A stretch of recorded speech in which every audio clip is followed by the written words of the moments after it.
The desires that war in our members, mortifying the flesh.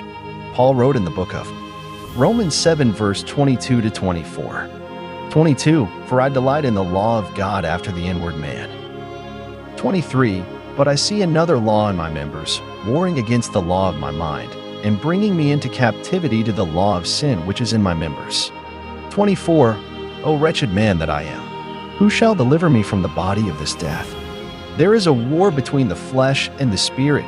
The spirit is against the flesh, and the flesh is against the spirit. Both are opposing each other.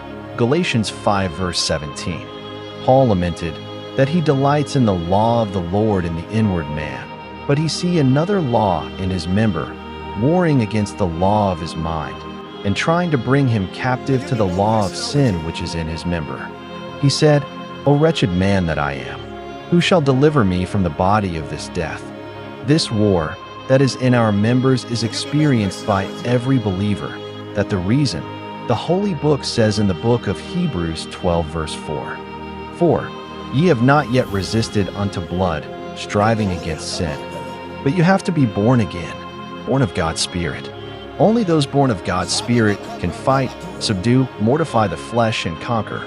Our spirit is born again, but our flesh is not. The motion and desires of the flesh are still there. Fornication, inordinate, anger, covetousness, etc. That is the reason the Holy Book says in Colossians 3 verse 5.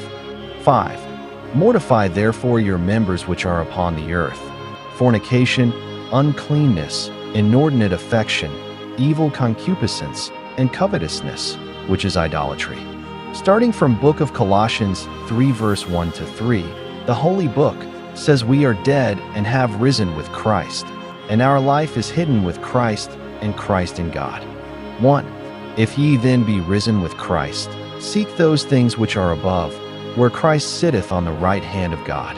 2. Set your affection on things above, not on things on the earth. 3. For ye are dead, and your life is hid with Christ in God. Coming down to verse 5 of Colossians 3, the Holy Book says we should mortify, kill, our members upon the earth. We can mortify the flesh because of the Spirit of Christ we have received that has quickened us. Also in the book of Romans 8 verse 11 to 13.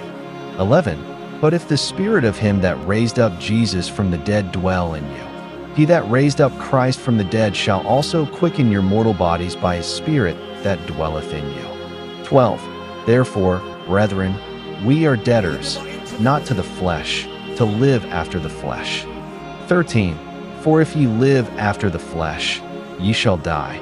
But if ye through the Spirit do mortify the deeds of the body, ye shall live.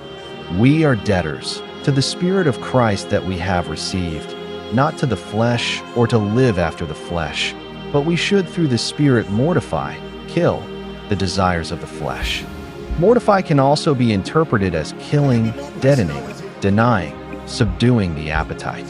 When those desires working in our members, anger, fornication, malice, inordinate affection, etc., are manifesting, we should deny it, kill it, subdue it, by refusing to obey the lust thereof. 1 Corinthians 9 verse 27. 27. But I keep under my body, and bring it into subjection, lest that by any means, when I have preached to others, I myself should be a castaway. Also in the book of Titus 2 verse 11 to 12. 11.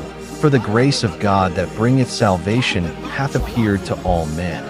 12. Teaching us that, denying ungodliness and worldly lusts, we should live soberly, righteously, and godly in this present world.